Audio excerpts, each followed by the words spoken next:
తెలంగాణ సంస్కృతి సాంప్రదాయాలకు ప్రతీకగా జరుపుకునే బతుకమ్మ వేడుకలను ఫిల్మ్నగర్ వాసులు వినూతన రీతిలో జరుపుకున్నారు.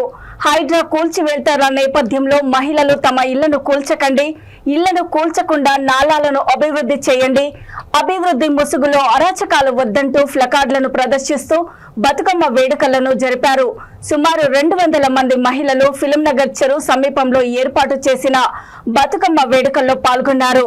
అందమైన బతుకమ్మలను తీసుకొచ్చిన మహిళలు వాటిని ఒక చోట చేర్చి బతుకమ్మ పాటలకు నృత్యాలు చేశారు.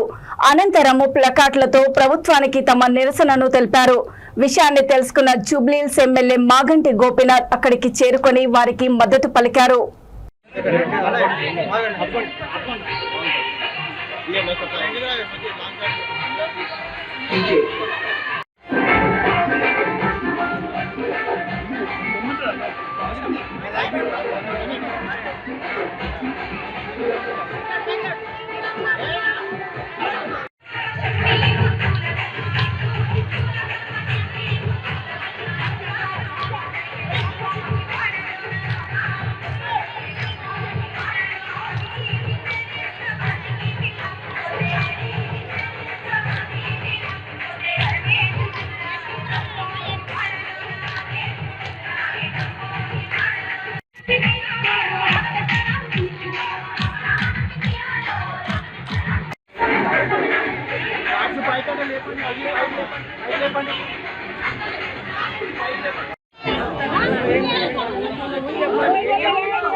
महेंद्र भाई थोड़ा वो लोग अच्छा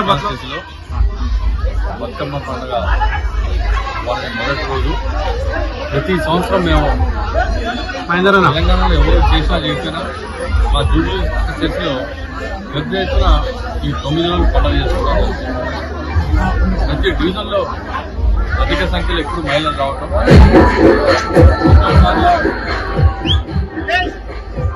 ప్రతి సంవత్సరం కూడా చాలా ఘనంగా జరుగుతుంది.